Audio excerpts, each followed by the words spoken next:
So Rob from Ventura.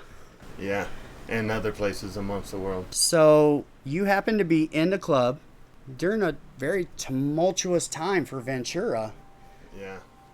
and your long-running president, George Christie. Old Gus. Now the guy's a legend, Yeah. and he Certainly don't want to take nothing from the guy, you know what I mean? He did a lot for the club, in the club. Yeah. You know.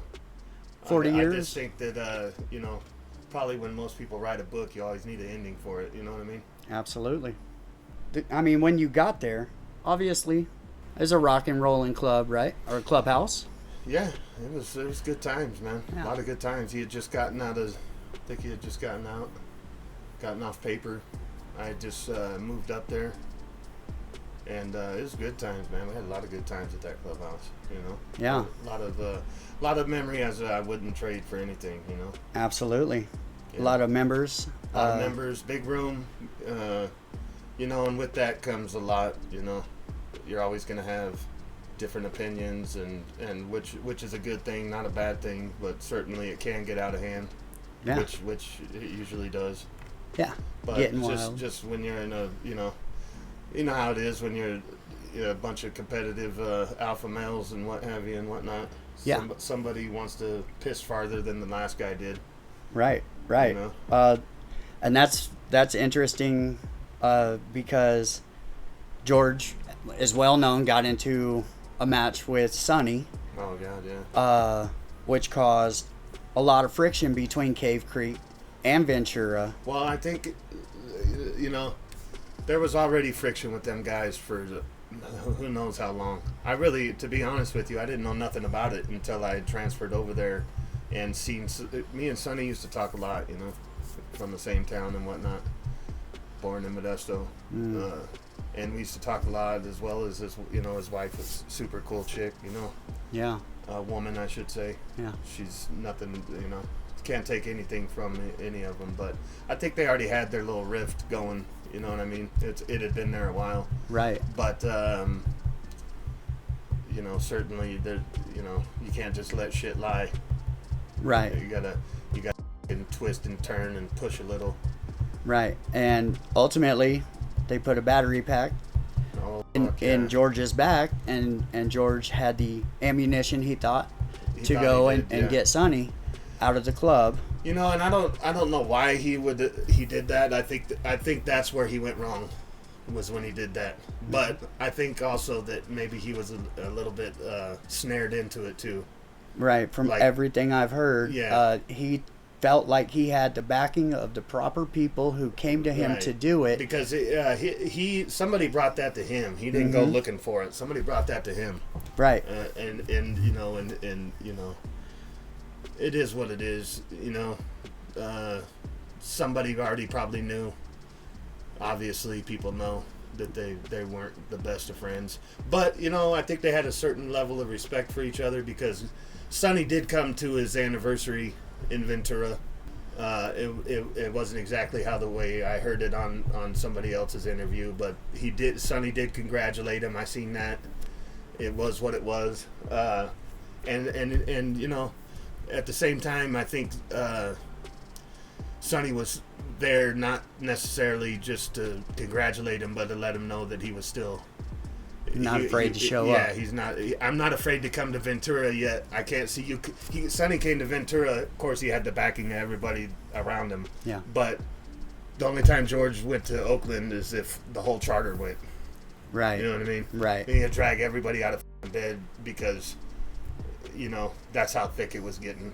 And certainly, after I transferred there, I had seen Sonny, and he didn't even talk to me. When he seen the Ventura tab on me, he didn't even talk to me. And then I seen another Oakland member who I have a deep respect for as well, and said what's up and gave him a hug. And then he seen the tab and he's like, oh shit, I don't want to have to fight Sonny over that. Right. and, right. and I was like, what the is going on here? You know what I mean? Mm-hmm. And that's when I kind of pieced it together, because the person that I had that said that, I have nothing but respect for. He's gone now, but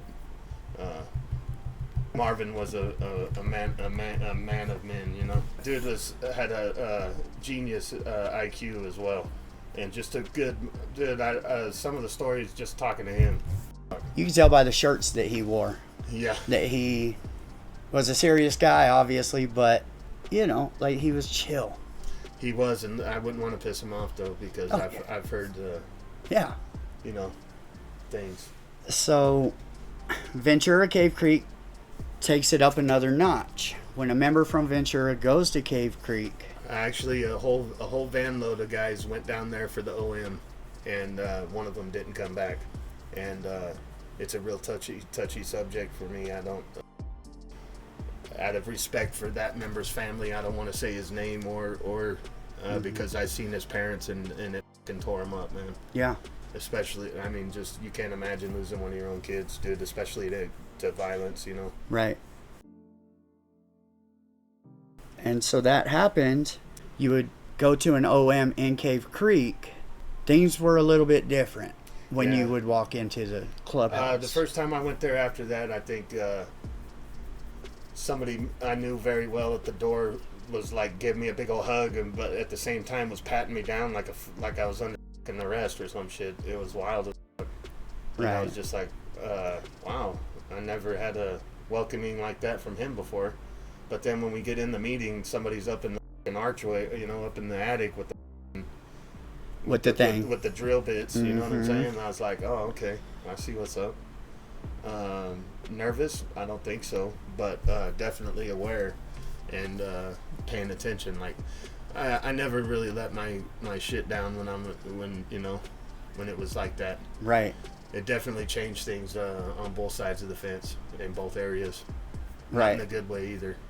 And that basically stepped it up. And Sonny comes back after George with the bike frame incident. Well, there was a couple little things before that. First of all, naturally shit got heated up when we lost a guy down there, and the guys went to a bar after the meeting, and they weren't supposed to. They were supposed to get in the van and just come straight back, but that's not what happened. They went to a bar, they fucking partied, and then that happened, and then shit was just all bad. And I wasn't even in that charter at the time that happened, when we lost that member. I was in another charter. And I remember I had to fight my president over there, or my sergeant at arms over there, because shit was just on it was tearing both places, you know. It sent shockwaves through the whole West Coast. Every the West Coast for sure. Yeah. But what happened was, after that, I believe someone close to George had passed away. His son had to call 911 because he had found this person unconscious on the floor. Kind of hard to talk about, but anybody would do that for their loved one, you know what I mean? Absolutely. So that became ammunition for the other guy about the 911 call from Sonny. Well, your son made a 911 call too, blah blah blah, and it was just like, let's just get beyond this, you know what I mean? It really was a turn off. Right. And just high tension, dude. Like, I don't like living in that kind of environment. I don't mind, you know, when you join something like that, you got to know that it's not always going to be bubble gum and lollipops. Right. You know what I mean? There are inner charter beefs. There's real shit going on in real life, and you know, there's going to be tussles and words and what have you. But as long as it doesn't get too out of hand, it's you know, you can deal with it. Yeah. But it was getting out of hand. It was getting out of hand, dude. Like, and then you know, of course, it came to a head because somebody came to George with that call, and was like, passed the ball to him because they knew he'd run with it probably, and he was probably a bit excited. We all went down to the OM, and nobody was trying to hear it. And then, you know, so George, you know, kind of left in a huff, and then somebody from my charter was like, well, he didn't go looking for that. Someone brought it to him. Yeah. You know what I mean? And then the person that brought it to him stood up and was like, I'm the one brought it to him. But it was at that point, why didn't you say it during the meeting when the shit was flying? You know what I'm saying? Why let George stand there by himself with no backing from the people who backed him to go He there? had our charter's backing because at the time he was still the P and had that, 40 years in the club. I mean, you got, I ain't taking nothing from the guy. I'm just saying that some of the things in his story, he's a good storyteller. I got, nothing to say bad about that. It's just some of the shit I remember differently. Right. You know what I mean? Right. So everybody does, it's not about being on someone's side with the whole thing. It's just, we're getting old and those people are gone now. Right. And the shit is just out of control over there. Who even knows what the fuck is going on over there, but it doesn't look enticing. Right. Well, I mean, because of all of it, you unknowingly, unwantingly, have become a pretty significant piece in this beef between these two men, and people need to. You have your legacy, you have your story. This is your life. Yeah. And you spent so long. I haven't really talked about it with anybody, you know what I'm saying? Because, I left all that shit behind me and I'm raising my kids and I don't talk about my felonious past or what have you and whatnot. Right. But, I was a part of that scene when all that shit was going down, and it was certainly an extraordinary time in the club, even though it wasn't a good time. It was probably rougher than it was with the other clubs, because I didn't have no fear of the shit with the other clubs. It's the people that know you best that have the access to can make you, Right. When he's trying to use pawns, they're trying to use pawns, and you certainly, when you're that intimate with all the inner workings, you become, or they want you to be the pawn. And you're under a microscope. Fully, and you're getting hit from both sides because you got friends on both sides, and it's like, but you gotta play it right down the middle, the right, you don't want to certainly put yourself in one's position, because I didn't make that position. I didn't make the mess. I transferred into it without knowing about it at first. But then while I was there, I was just like, it, put your head down and run straight towards it. You know what I mean? That's right, and try to do the most honorable. Yeah, and that's all that someone can do. Did I make mistakes? Absolutely, everybody does. It's how you can play out of them in the long run. If it doesn't get anybody killed, then that's a good thing. Right. Well, you were sent to prison. You were caught up in something that had to do with George's son, who was in the club at the time. It was a few of us. Yeah. They arrested us all, and put our names in the paper and what have you and whatnot. Right. Charge you with every crime that had been committed in the area. Stack them.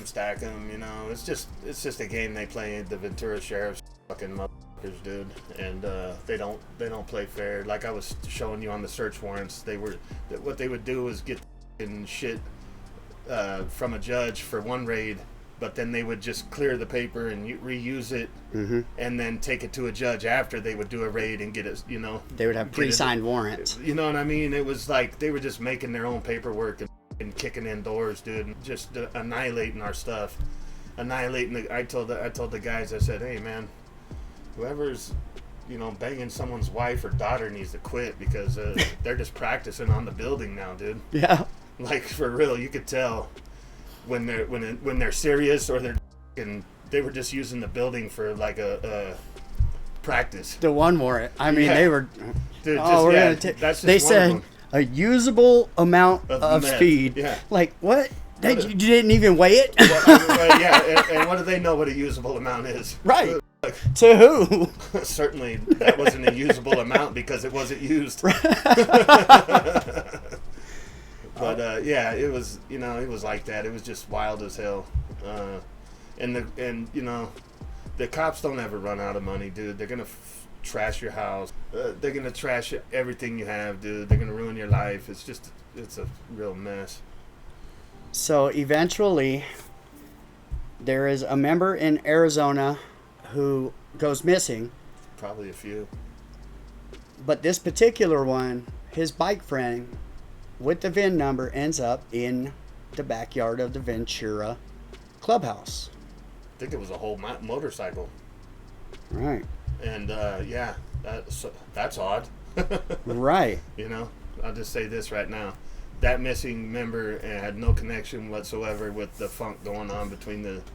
That bike was passed between people to people to people to people. That thing was a hand-me-down from who knows when that started, because I don't even remember who the fuck was missing, to be honest with you. Right. And still don't. But, I mean, I'm sure there's a few. So, on one of the practice raids, they're running VIN numbers, and they come across that. Yeah. And that starts the issue or the downfall of George in the club. Yeah, totally. I mean, there's you can look it up online. There's whoever doesn't know, you can look it up on more. Anybody that's going to watch this is going to know what we're talking about there. Right. So there is a tape, I'll go ahead and say it, a few of them, I'm sure. George speaking to an officer. He's very tactful and thoughtful in the way that he speaks. Yeah. But he basically, he doesn't sell any person out, but he kind of gives up more information than he should, for sure, to get his son out of definitely that bike. And yeah. I'm sure many people have heard the conversation. It's really gender revealing. It's far more. It's far more than is needed to say you've said too much. Yeah. It was disappointing, honestly. You have the longest running president of a club charter. Yeah. And a self-promoting spokesman, maybe. I mean, George is a tough guy. Everybody who has met George says George was with the business. And that's, not taken away from anybody that was, if you made it in there, then, you certainly have a quality or some people, may be able to mask the outside world for a while, but it always, sunlight's the best transparency. Right. And the sunlight showed that he had probably more fatherly love at that point in his life. I understand that. I think any of us could understand that. Yeah. So... the love for your children is an unknowing love. And until it's your child, you don't fucking really know. So... Right. You know what I mean? And he bared his name. He bared his name, and not only that, but he lost his child as well. And yes. That's horrible. I can't imagine that on any parent. You know what I mean? That's rough.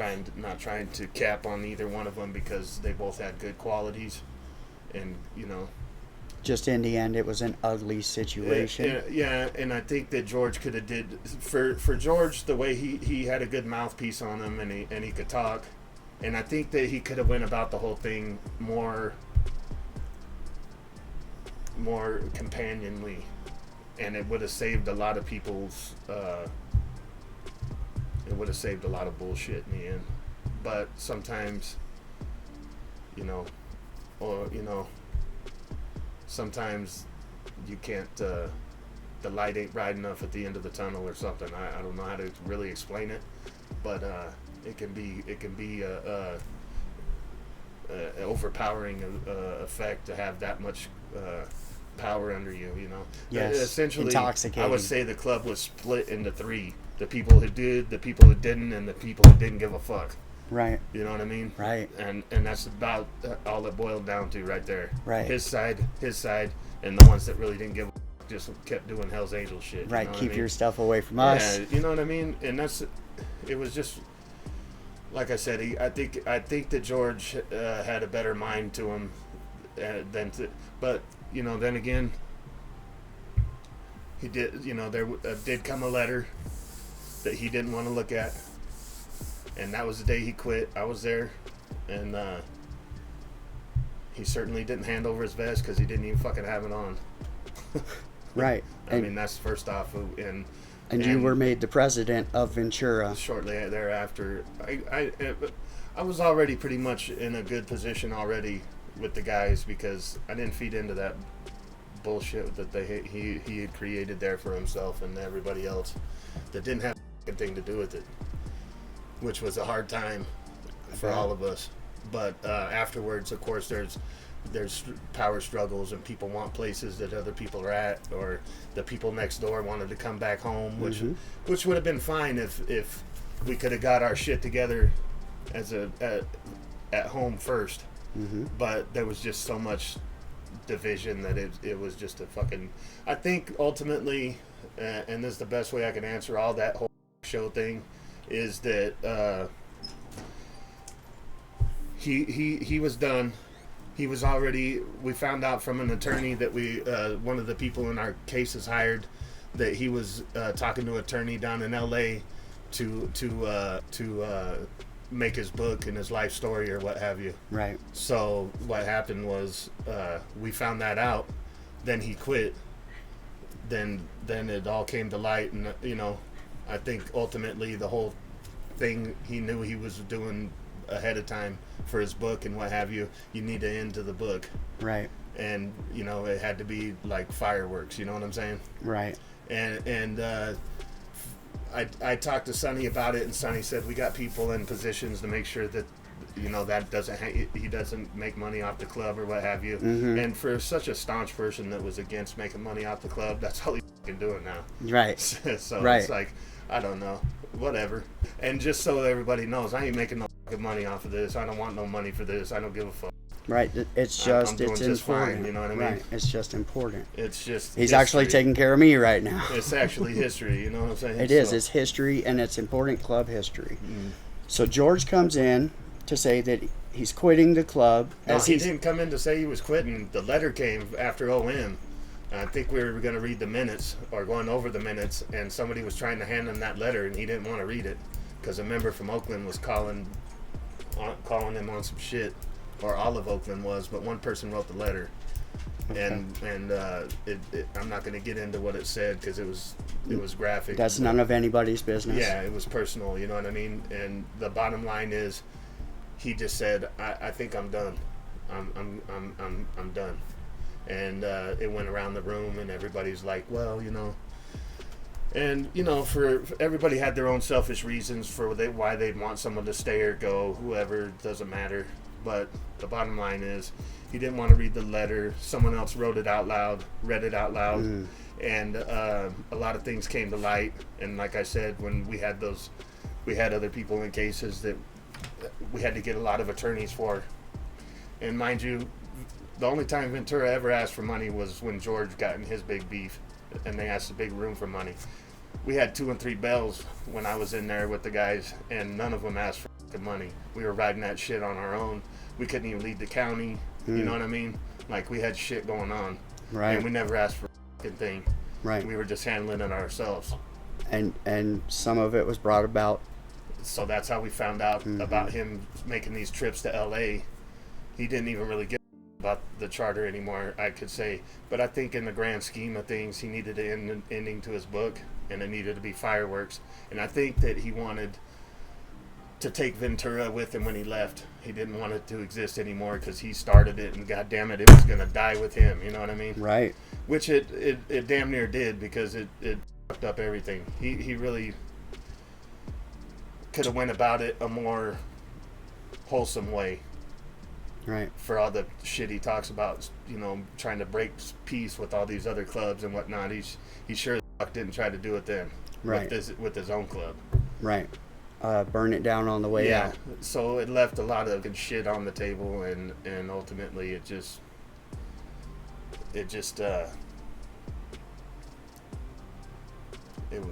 ain't what it used to be. I'll tell you that. All the good guys are gone as far as I'm concerned. Yeah. Yeah. A lot of the legends and the people that had their heart and soul poured into that shit, and that maybe people still do, but it's sure the fuck ain't showing out here. Not in a while. Not at all.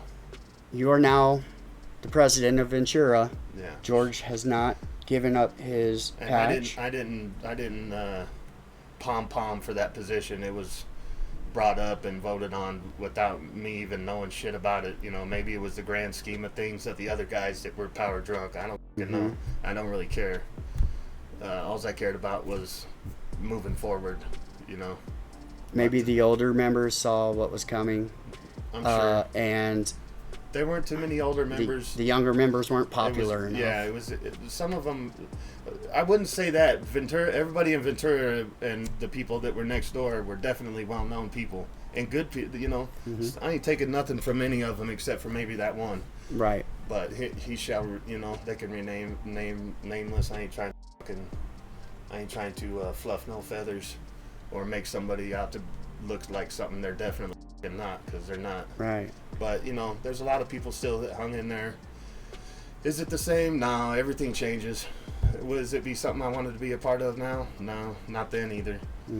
It just kind of, the honeymoon was over, so to speak. Right. The divorce was inevitable. Right. And goddamn welcoming. So somebody goes over and says hello, and they don't touch him or any of that threaten, but you end up with the box that has some of George's stuff. 40 years in the club. We gave him a week, you know, which was considerable amount of time considering to just bring in his shit, man. You know what I mean? No need to. It wasn't a bad goodbye at the time. It wasn't going to be a Rat Pack situation or any of that. You know what I mean? It was just, you know, he did a lot for the club. Whatever, it is what it is. I quit trying to talk people into staying in the club years ago, as he would say. Same, you know. It's a heartbreaking time for you guys, though. You have to feel the weight of this happening, and well, what I felt the weight of was the mess that he created that I got put into. But we gave him a week to bring his shit back. Never bring it back. Had to call a friend, someone in the club, prospect, to go over there and pick stuff up. And we just got this tiny little box of 40-year member with, you know, all these shirts and all the shit, which maybe he only wore black. Who gives a shit? Didn't see any of the profound things that you would usually see from a 40-year member. A 40-year pen. And there certainly wasn't a vest in there yet. So I had to ask someone else to go back by there. Another prospect went over there, gets the vest, and all the tabs, you know, it was an original Betty, which you had to have an original Betty to wear the full Betty. It had to be a matching back. So the four pieces on the back had to match. It had to be all original Betty. And then, but it was kind of a thing that only some older members still had. Right, obviously. Just to show that they, you know, that's how long they've been around, is since they were hand stitching those things. Right. And he had one because, you know, he allegedly got it from the lady that made him down in Purdue. And he cut them up. And he cut all the tabs, ripped everything. And let me just say this right now, that was childish as fuck, because nobody wants to wear that shit. We burn it because it's bad luck when you get, when you put on someone else's shit like that. Exactly, yeah. So it's not like we were keeping it, because we threw it right on the barbecue. As soon as I got it, I told the prospect, go out and burn that fucking thing. Absolutely. I mean, the faster you can get on with your lives in the club, the better it'll be. Definitely, like, it's looked down as like a curse or something if you put on somebody that went out bad or whatever's. Like, it wasn't getting put up in the clubhouse in the frame or nothing. It was going on the barbecue, bro. That's what we do. That's what we did. That's how it works. That's how it's always worked, especially for bad mojo like that, you know. It's we burned that night when I got it. Yeah. And that's what it is. Now George, I mean, he's famous, you know, like he has made a name for himself. He's still been able to keep moving on. And that's not to say that that's something special. We all do it. Everybody gets over it and gets on with their life. Right. You know what I mean? Right. And he's he put himself in a position before he quit the club for his book to be popular and have the fireworks that it has. I don't know. I haven't read it. I don't plan on reading it. I read other shit that's you know, does me. I like to read shit that'll make me smarter, not live in the past or what have you, you know? Right. Or a fairy tale, honestly. Right. I mean, it's got to be hard. You sit back, you listen to some stories, you see interviews, and you say, hey, like, I'm not trying to disrespect or take away from anything that you did, and but that's not how I remembered it. Right. And I do have a pretty goddamn good memory. Well, it's not just you. I've talked to other Ventura members that have absolutely said the same exact thing to me. Yeah. And I mean, either the club got together right afterwards and said, "Here's our story," or that's the story. And I definitely believe it. I believe that they those tapes were put out on YouTube, and that's all that that was the story. Right. And it is what it is. It was a fucked up time. Definitely tore everything apart. I mean, from the asshole to the throat, but it was just a mess. A lot of people getting arrested, and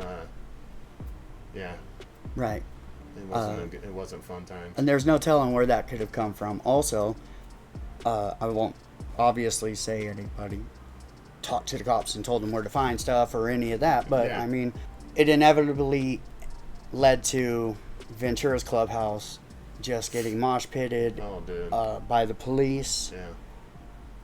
I mean, you would figure if the old president, the longest running president's gone. They used to do weird shit, like, just to elaborate on that more, the mosh pit.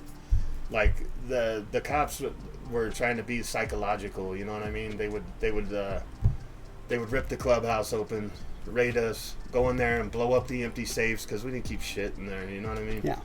They would blow up the empty safes in the closet, and just, fireproofing shit from the safes everywhere. Just, and then they would leave like a stack of fucking flyers on the coffee table, like an inch thick. But they would have them passed out all over the room too, with like people's faces. You know what I'm saying? Like our faces on these pieces of paper, like our mug shots and what have you.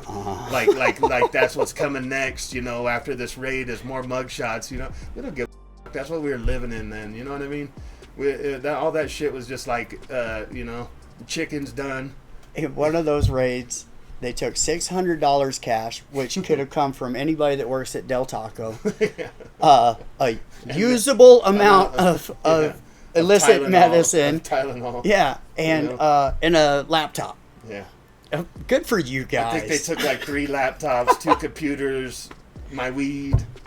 I had a citation in the mail with all my cash, the exact amount for the citation for the ticket in with the envelope, to go pay it at the DMV, and they take it and they put down, one Hell's Angels cell phone, one Hell's Angels marijuana, one Hell's Angels, drug profits. Oh, a cash bag with a disc. Yeah.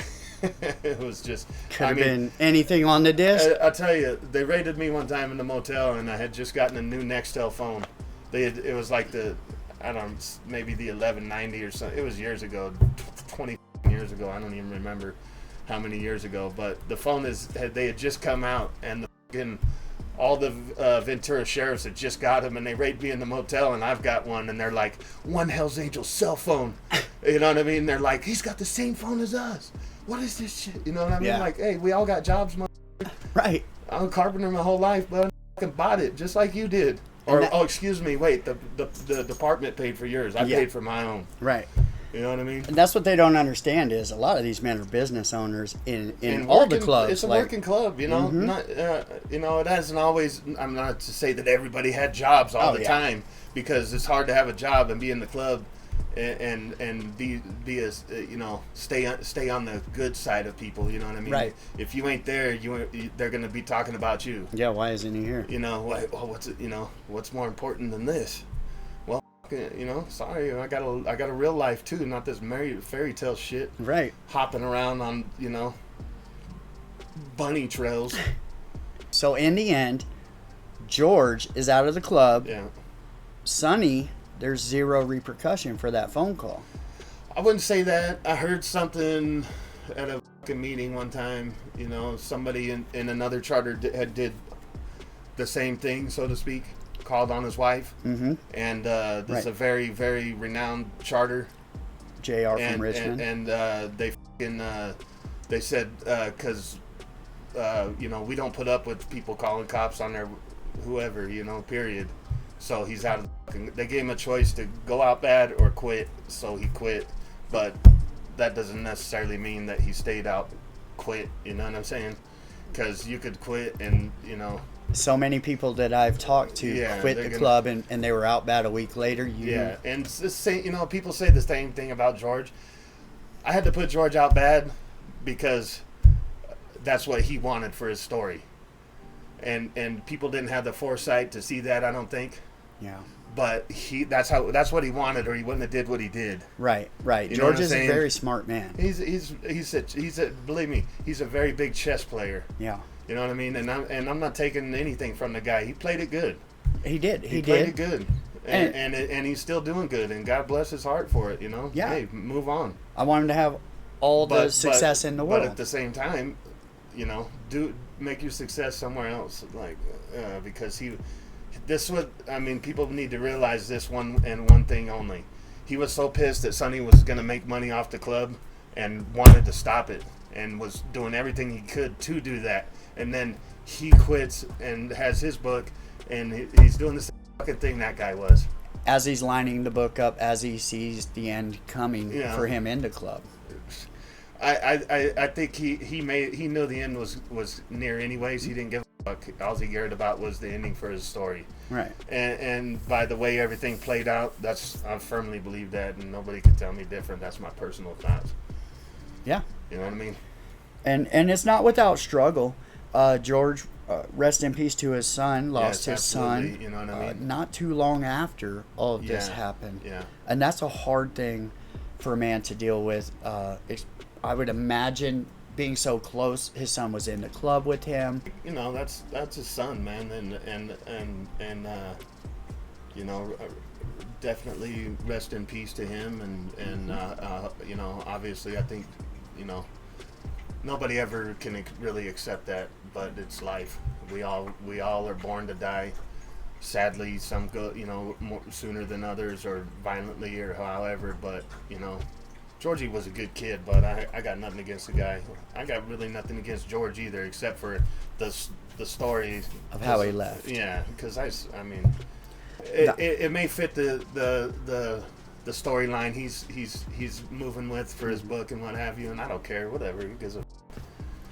The irony in it all is, he did this to save his son.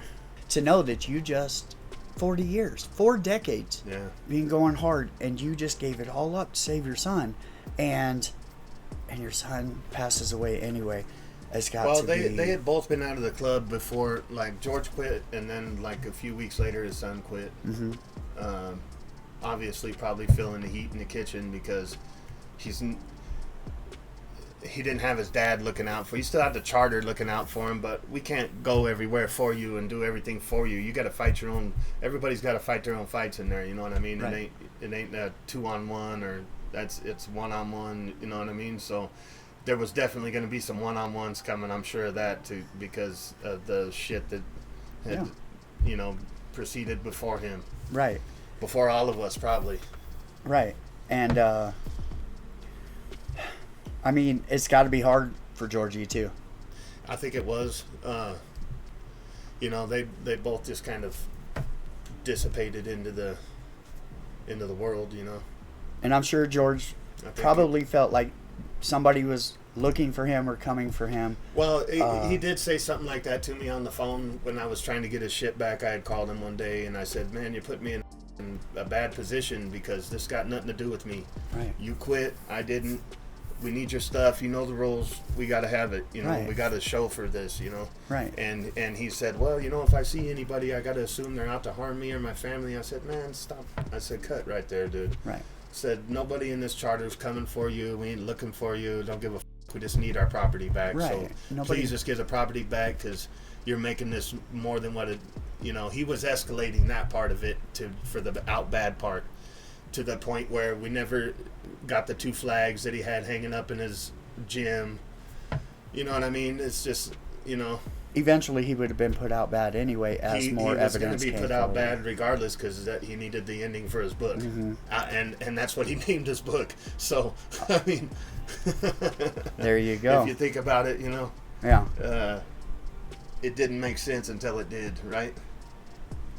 It's such a crazy story, and it was such a black eye, really, on the club at the time. These two men, they went to war. Well, certainly... And they did it in a smart way. It would put a black eye on anybody trying to come around the club, because who wants to come around that kind of shit? I can get that at home with your, with your ex-wife, bro. If you want to be throwing pissing parties, if I wanted to be like this, I'd be near my mother-in-law. I would go eat dinner at my mother-in-law's house. All the bullshit, But that's pretty much what it felt like too. We've all been there, haven't we? So after all of this obviously leaves a really bad taste in your mouth. You've seen these two men go after each other. You've seen the club kind of tear itself in half or into three places, like you said. Yeah. And three divisions, the division squad. And you decided that this was enough. Yeah. For me, if I was hanging out with a bunch of people that were trying to get after each other and calling each other friends, I would probably do the same thing. Yeah. Brothers, not friends. Right. This is it takes a certain type of person to be able to wear that patch. Yeah. And, they had this saying that sometimes, it's heavy and your shoulders can't hold it up. I never found that to be a problem for myself. What I did find to be a problem was, if we're going to hurt the same people that are wearing the same thing we are, then what the fuck do I need it on my back for when I can just do that on my own? Right. And not have to adhere and be here and be there and only person I got to be accountable for is myself. Right. If I want to get stupid, then I'll get stupid. If I don't, then I'll just mind my business and move about, Right. The more you fuck around, the more you're going to find out.